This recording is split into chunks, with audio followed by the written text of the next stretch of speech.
Halo guys, David sini dan iPhone 17 base model, iPhone 17 polosan. Pas Apple launching HP ini, reaksi saya cuma satu ya, happy. Happy banget. Wow. Akhirnya, Apple ngasih spek yang bisa dibanggain buat iPhone polos mereka. Spek yang sesuai sama harganya. Berarti selama ini spek iPhone base model nggak sesuai harga, Bang? Ya. Tapi semua berubah sejak iPhone 17 datang. Waktu selesai nonton launchingnya pun saya langsung mikir kalau iPhone 17 ini bakal jadi iPhone paling worth it ya. iPhone yang auto beli, nggak pakai mikir. Bikin iPhone tahun lalu berasa kasihan dan bikin varian Pro-nya kerasa berlebihan. Best iPhone buat dibeli. Ya gimana nggak hype sendiri? Dia dapat upgrade yang udah saya tungguin sejak saya belum nikah loh. Nggak percaya? Nanti tarik video review iPhone 12 ya. Gue ada bahas soal. Kalau buat refresh rate-nya sayangnya masih di 60 Hz. Nunggu dari belum nikah sampai sekarang udah punya anak, akhirnya iPhone polos bisa punya display 120 Hz yang feeling scroll-nya mulus. Bukan 60 Hz lagi kayak iPhone polos tahun-tahun kemarin. Bikin malu aja itu. Kalah sama Redmi A5, harga 1,1 juta udah 120 Hz. Dan 120 Hz-nya ini bukan kaleng-kaleng ya, asal 120 aja. Tipenya udah promotion, kayak display iPhone Pro. Refresh rate-nya bisa turun ke 1 Hz pas layarnya lagi nampilin gambar diam biar lebih hemat baterai. Ini jenis layar yang sampai sekarang pun di dunia Android masih eksklusif di HP-HP mahal aja. Kayak misalnya Oppo Find X9 Pro HP 20 juta, dia bisa turun ke 1 Hz. Tapi X9 polos 15 juta masih belum bisa, mentok di 60 aja. Jadi layar iPhone 17 ini epic comeback ya. Naik level dari yang bapuk banget bisa disinisin HP Android 1 juta, sekarang langsung loncat setara kayak Android 20 juta. Ceritanya juga nggak stop di refresh rate doang.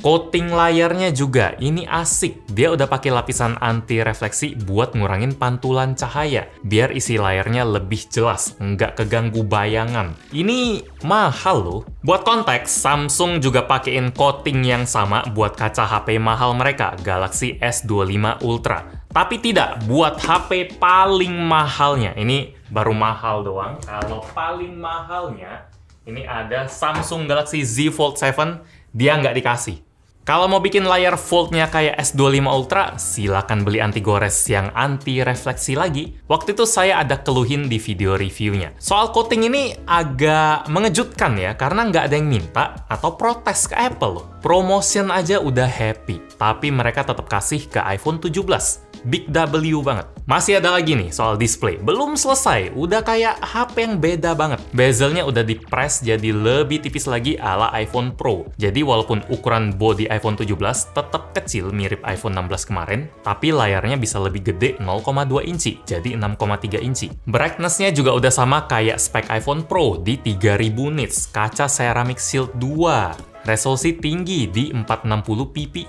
iPhone 17 ini upgrade-nya bener-bener fokus ke bagian depannya, termasuk kamera depan yang idenya the best sih. Semoga bakal jadi tren yang diikutin HP-HP lain ya. Jadi yang lagi Anda lihat sekarang ini adalah hasil rekaman kamera depan dari iPhone 17. iPhone 17 di resolusi 4K 60 fps. Seperti biasa ya, kalau lagi review HP, unboxing HP, saya pasti tunjukin sampel dari rekaman kamera depannya atau video selfie-nya. Tapi baru kali ini saya bisa dapetin rekaman landscape ini dan megang HP-nya yang saya rekamin dulu sambil portrait. Bukan landscape, ini portrait loh. Biasanya kan harus kayak gini. Tapi sekarang saya kayak gini doang, megangnya lebih nyaman dan itu luar biasa sih. Soalnya iPhone 17 punya sensor kamera depan yang bentuknya kotak. Ukurannya juga hampir 2 kali lebih gede dari generasi sebelumnya dan bikin viewing angle-nya jadi lebih lebar lagi. Otomatis bikin kita lebih fleksibel buat nge-crop foto atau video. Kalau dibandingin sama iPhone 16 Pro, kelihatan jelas bedanya. iPhone 17 jauh lebih lebar. Megang HP portrait gini, tapi bikin kita bisa foto selfie ala landscape. Emang nikmat. POV kameranya juga bisa auto ngelebar kalau ada beberapa orang yang pengen join selfie, atau ngecil kalau lagi agak sepi. Atau mau sendirian tapi selfie-nya dilebarin, silakan atur. Gokil. Sensor kamera yang lebih gede bukan cuma bikin viewing angle jadi lebih luas ya, tapi bikin video jadi lebih stabil juga, sedikit lebih stabil. Ini kalau saya jalan agak cepet dikit, agak goyang kalau dibandingin sama iPhone 16 Pro yang kamera selfie-nya punya sensor yang lebih kecil, jadi faedahnya banyak ya. Ini sekalian bandingin kualitas rekaman selfie-nya, kira-kira seperti itu. Cakep sih kamera depan iPhone 17.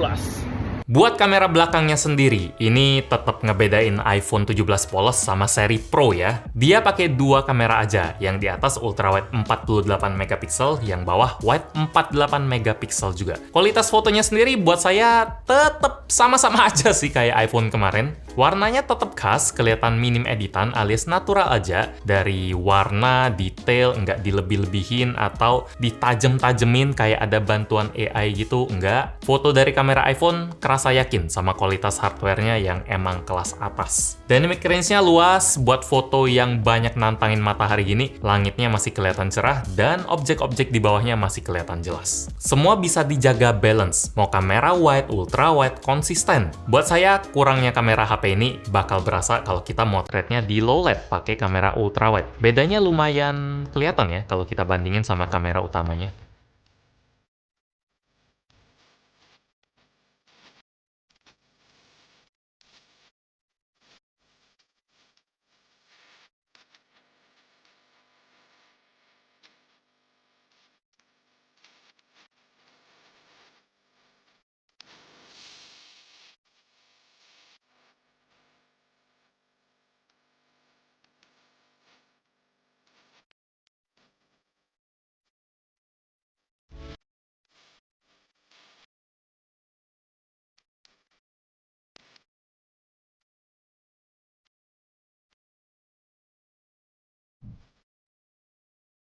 Buat sebagian besar orang, kamera dari iPhone 17 ini udah cukup banget sih.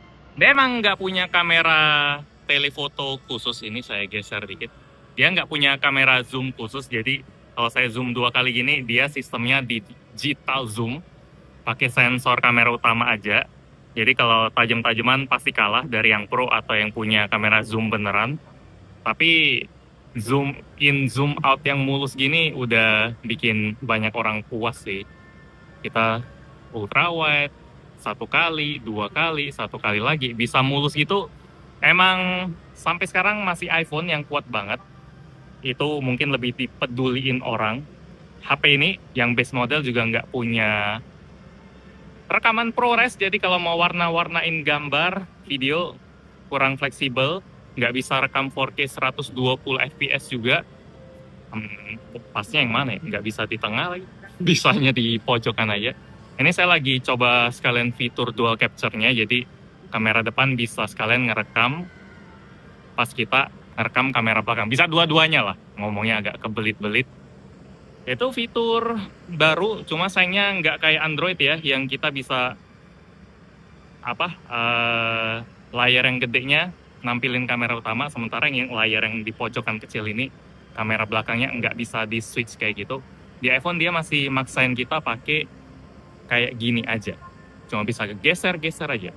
Oh ya, seperti biasa iPhone base model juga masih pakai USB 2.0 yang transfer rate-nya lebih rendah dari 3.2 atau 3.1 kayak yang di Pro. Jadi itu sih bedanya yang buat saya lagi-lagi 80%, 90% orang nggak bakal terlalu masalah. Wow, Aku nggak berani gerak, ngeri banget aku. Aku ngeri banget. Di atas tinggi banget nih. X-Ball. Iya lagi. Jalan. Let's go. Let's go.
Jadi itu ya, upgrade paling berasa dan paling penting jadi game changer buat iPhone polosan ini. Display dan kamera depannya. Mungkin Apple seniat ini karena diam-diam mereka berharap kita bisa lupain sejenak lah soal Apple Intelligence. Bahas displaynya aja. Ya udah deh Apple, saya nggak bahas karena gak ada yang bisa dibahas, masih bapuk. Mending install Gemini aja atau ChatGPT, terus bikin shortcut action button buat aktifin mode voice di Gemini. Instan lumayan canggih lah, shortcutnya bisa kita atur banyak. Mau tanya-tanya soal foto ya tinggal jepret aja, cepet juga, nggak pakai lama, harus nunggu Apple yang gerak, kita aja lah. Oh ya, saya nggak banyak ngebahas iOS 26 ya, karena ini bukan sesuatu yang eksklusif ada di iPhone 17. Desain liquid glass kayak gini bisa dinikmatin di iPhone lama juga. Pada dapat kok 5, 6, 7 generasi di bawahnya. Semua kebagian di waktu yang sama. Itu hebatnya iPhone. iPhone 17 sendiri nggak dijanjiin bakal dapetin update sampai berapa tahun, tapi kalau ngelihat reputasi Apple yang selalu serius soal software mereka, kita bisa tenang sih, 5, 6, 7, mungkin 8 tahun ke depan, OS-nya bakal baru terus, mesinnya bakal tetap aman juga, pasti tetap bisa narik sampai dia nggak disupport update lagi. Chip A19 dan RAM 8GB udah terlalu kuat sih, buat main game berat tetap mulus, walaupun suhunya emang nggak adem-adem banget kalau digeber maksimal, bisa 45 derajat lebih. Cuma orang kayaknya nggak terlalu mikirin prosesor iPhone ya, terima beres aja lah. Sekarang kuat, jangka panjang juga pasti tetap jos. Tahu apa yang sering ditanyain orang? Kalau jangka panjang? Baterai. Nanyain BH mulu. Baterai iPhone-nya gimana bang? Battery health-nya? Kapasitasnya sendiri nggak terlalu wow ya. Bodi kecil gini, belum pakai silikon karbon lagi. Cuma bisa muat baterai 3692 mAh.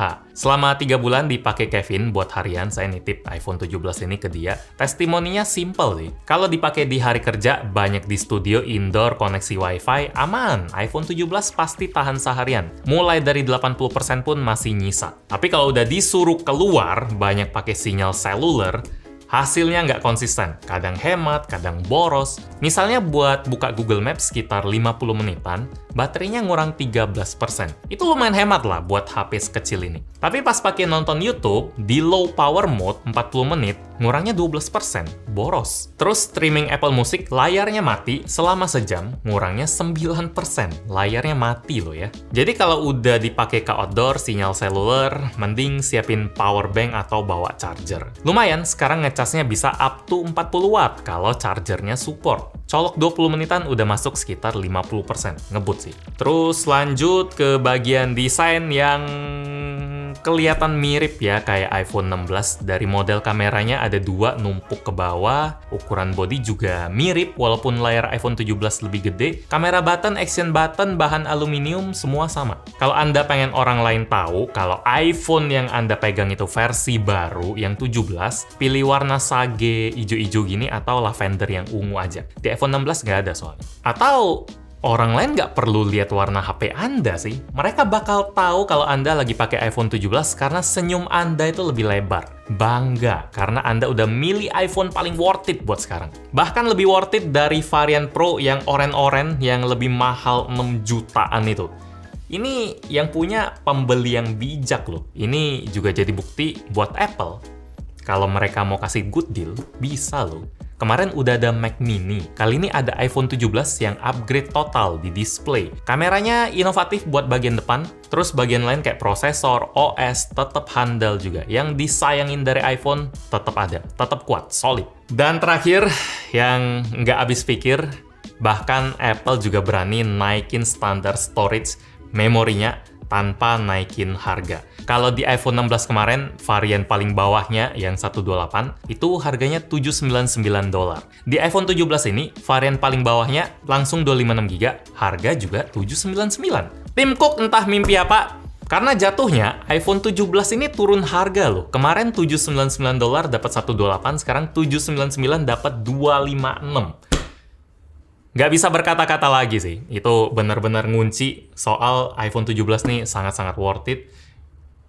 Kalau Apple mau jualan, mau ngasih harga yang masuk akal, itu bisa banget ternyata. Kalau buat Indonesia sendiri, nah ini nih, harga iPhone 17 bisa bikin happy, biasa aja, atau males ya. Karena harga resmi dari iPhone 17 256GB di Indonesia adalah 17.249.000. Bisa bikin males karena itu kalau didolarin sama dengan $1.000, lebih mahal $200 atau 3 jutaan rupiah dari Amerika sana. Tapi orang yang udah lama perhatiin harga iPhone Indonesia, kalau dibandingin sama Amrik, pasti udah ngeh kalau selisihnya selalu kayak gitu. Jadi lebih valid ada yang bandingin sama tetangga, Singapura. Mereka masang $1.299 Singapura atau 16.700.000-an. Selisih 500.000 dari harga resmi Indonesia. Kalau Malaysia, 3.999 ringgit atau 16.200.000-an. Selisih 1 juta. Ya oke lah kalau dibandingin sama ribet ke luar negeri, ada tiket, ada pajak, netral lah. Memang harapnya bisa lebih murah, tapi gitulah. Kalau dibandingin sama harga di Indonesia sendiri, kan US, Singapura. Sekarang, kalau Indonesia sama Indonesia iPhone tahun lalu, awalnya saya udah kesel duluan sih. Kok sama sih? Kayak harga iPhone 16 256GB pas launching kemarin, 17 juta loh. Katanya turun, katanya sama kayak 128GB. Kemarin 128GB iPhone 16 15 juta doang loh. Tapi saya lupa pertimbangin, keskip kalau iPhone 16 di Indonesia kemarin emang spesial agak lain, penuh drama ya. Sampai ketunda setengah tahun lebih loh, sampai April. Dan pas launching, langsung turun harga. Biar orang masih minat kali ya. Kalau kita bandingin sama harga iPhone 15 256GB atau iPhone 14 256GB yang launchingnya sama-sama di Oktober-November di Indonesia, iPhone 17 256GB ini emang yang paling murah. Dan sekarang dolar juga lebih mahal dari 2-3 tahun lalu ya. Jadi 17 jutaan emang tetap duit yang banyak sekali. Bisa dapat Android yang speknya lebih gila dari iPhone 17 ini, kayak Vivo X300, kecil ganas 15 juta. Tapi buat orang yang dari awal pengen beli iPhone dan cari yang paling worth it, iPhone 17 emang bener-bener spesial. Demikian review gadgetin buat iPhone 17. Like kalau suka dengan video ini, dislike kalau nggak suka. Kita ketemu lagi di video selanjutnya. Yo. Kalau hitam mungkin mirip ya. Oh ini biru nih, tapi ini yang plus. Kalau oren-oren,